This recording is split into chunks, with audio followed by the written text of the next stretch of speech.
Days after being fired from the Fox propaganda network, Tucker Carlson breaks his silence by dropping a bizarre 2-minute video on Twitter. Intrigued? Then click that like and subscribe and enjoy my video.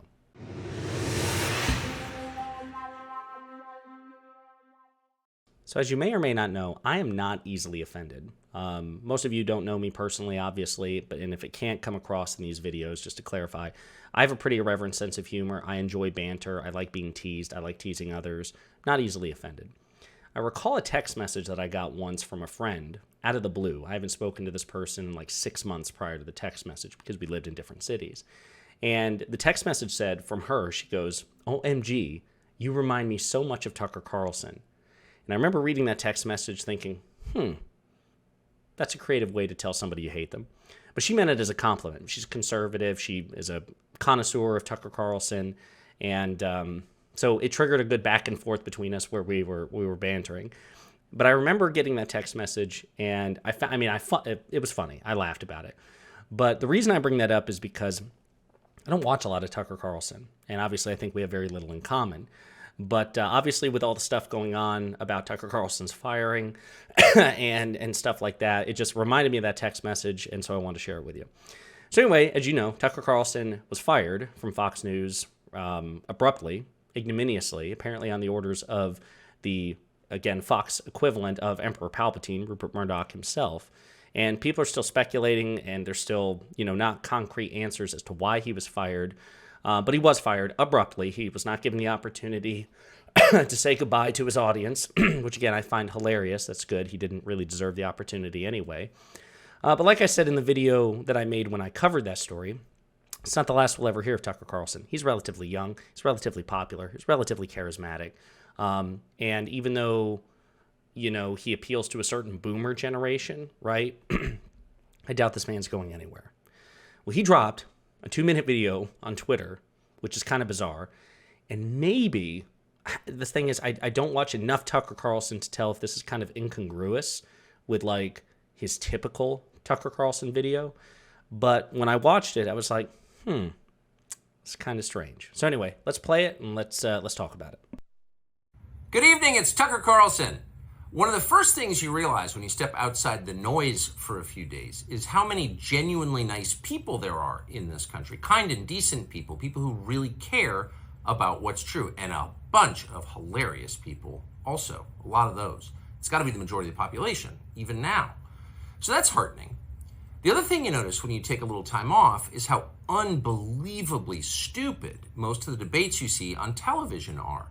They're completely irrelevant. They mean nothing. In 5 years, we won't even remember that we had them. Trust me, as someone who's participated. And yet at the same time, and this is the amazing thing, the undeniably big topics, the ones that will define our future, get virtually no discussion at all. War, civil liberties, emerging science, demographic change, corporate power, natural resources. When was the last time you heard a legitimate debate about any of those issues? It's been a long time. Debates like that are not permitted in American media. Both political parties. Okay, real quick. I find it hilarious that Tucker Carlson, who's, by the way, this is a really funny expression to stop on. I just find it funny that Tucker Carlson, who was the top-rated Fox News propagandist, with giant platform, giant reach, spent most of his days complaining about the shoes worn by cartoon fictional characters that were corporate mascots, M&Ms. Like, this is the stuff that the man would talk about. M&Ms, gas stoves, just these BS culture war takes that have absolutely no substance or relevance to anybody. That's what this man chose to talk about on his giant platform with his giant megaphone. So I find it hilarious that he's now excoriating the media for not talking about important substantive issues. Like, dude, you had every opportunity to talk about it. I guess I'm glad you didn't, because you probably wouldn't have any interesting things or relevant things to say other than just propaganda that's not based in fact anywhere. But you declined to do that, right? Because your side of the aisle and your audience has no appetite for substantive matters, probably because they realize that their policies and record are on the wrong side of those matters. But anyway, just hilarious that he would bring that up, because he shouldn't throw stones in that glass house. Anyway, let's carry on. And their donors have reached consensus on what benefits them. and they actively collude to shut down any conversation about it. Suddenly, the United States looks very much like a one-party state.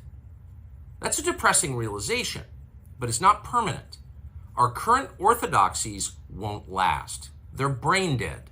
Nobody actually believes them. Hardly anyone's life is improved by them. This moment is too inherently ridiculous to continue, and so it won't. The people in charge know this. That's why they're hysterical and aggressive. They're afraid. They've given up persuasion. They're resorting to force. But it won't work. When honest people say what's true, calmly and without embarrassment, they become powerful. At the same time, the liars who've been trying to silence them shrink, and they become weaker. That's the iron law of the universe. True things prevail. Where can you still find Americans saying true things? There aren't many places left, but there are some, and that's enough. As long as you can hear the words, there is hope. See you soon. What the hell was that? Like, seriously. By the way, I'm trying to work on my Tucker Carlson. Remember that confused, like that really perplexed look he would always have, which I joked that it was probably his O face. As terrible as that sounds, I can see it now.